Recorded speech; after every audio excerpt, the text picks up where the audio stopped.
বিদ্যা দেবীর পূজা সমগ্র ভারতবর্ষে হইতেছে। যারা পড়াশোনা করে ছাত্ররা, শিক্ষক শিক্ষিকা মানে অ্যাকচুয়ালি শিক্ষক মহল মিললে এবং ছাত্র মহল মিললে আজকে পূজাটা হইতেছে, মানে সব জায়গায় হইতেছে। এবং ছোটোর থেকে আমরা দেখতেছি এই স্কুলের সবসময় পূজা হইতেছে। যে সময় স্কুল সরকারি কোনো অনুদান আসিল না, তখন এই স্কুলের যারা মানে যে সময় বেঞ্চার আসিল স্কুল, তখন ওই স্কুলের যারা টিচার আসিল তারা নিজেরা মিলে পূজা করত। কিন্তু আজকে অত্যন্ত দুঃখের বিষয়, আমরা যখন জানতে পারলাম যে স্কুলে সরস্বতী পূজা হচ্ছে না, এবং হেড টিচার প্রত্যেক স্টুডেন্টের মানে তারা যে হোয়াটসঅ্যাপ গ্রুপে মেসেজ পাঠিয়েছে যে আজকে ক্লাস হবে, তো তখন স্টুডেন্টের যারা গার্জেন ওরা আমাদের সাথে যোগাযোগ করলো যে দেখো আজকে সরস্বতী পূজা, কিন্তু স্কুলের সরস্বতী পূজা বন্ধ করে স্কুলের প্রধান শিক্ষক আজকে ক্লাস শুরু করতে যাচ্ছে। এই খবর পেয়ে আমরা এখানে যারা স্থানীয় আমরা স্কুলে এসেছি, এসে দেখি ওরা অফিস রুমে বসে আছে পূজা বন্ধ করে।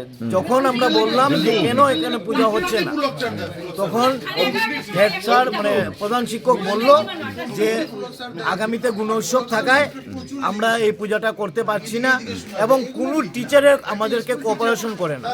কিন্তু আমরা ব্যক্তিগতভাবে টিচারদের সাথে কথা বললাম, এখানে নন টিচিং স্টাফ যারা আছে ওদের সাথে কথা বললাম, ওরা বললো আমরা সবসময় কোঅপারেশন করে আসছি, এবং এবারও কোঅপারেশন যদি হেড স্যার বলতো আমরা কোঅপারেশন করতাম, কিন্তু হেড স্যার হঠাৎ করে এটা বন্ধ করে দিয়েছে।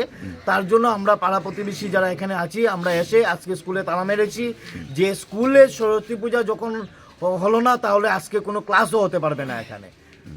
এটাই আমাদের, আমরা এটা তীব্র ভাষায় ধিক্কার জানাচ্ছি যে এই লোকালিটিতে শতকরা 100% হিন্দু এবং স্টুডেন্ট যারা আছে তারাও হিন্দু।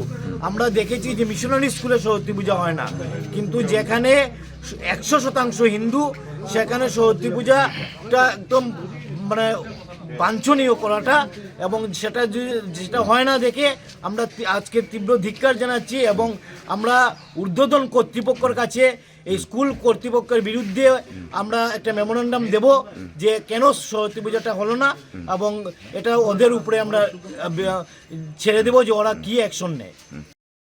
আমার মতামতটা হইলো, আমি যখন চাকরি পাইছি তখন থেকে আমি পূজা করলাম। হ্যাঁ, আমি আমার ইনস্টিটিউট লই আমি আমার করলাম। এবার আমি কইছি কি দায়িত্ব নিয়ে করলাম। এইবার হয়েছে আমার শরীর ভালো না, আমি পূজা করতে পারতাম না, তোমরা বাকিরা সবে জন ফারো করো। তখন স্যারে কইছে তোমরা যে করো, তখন তো খেয়েও সবে কইরা আমার আজকে আমার বাড়িতে পূজা, আমার বাড়িতে আজকে খালি দুর্গা সরস্বতী পূজা অমুক, আমরা তো দেরি হইব আইতে। আমি সেটা তোমরা ব্যাপারে আমি জানি না, আমি করতে পারতাম। ওইটাই আমার।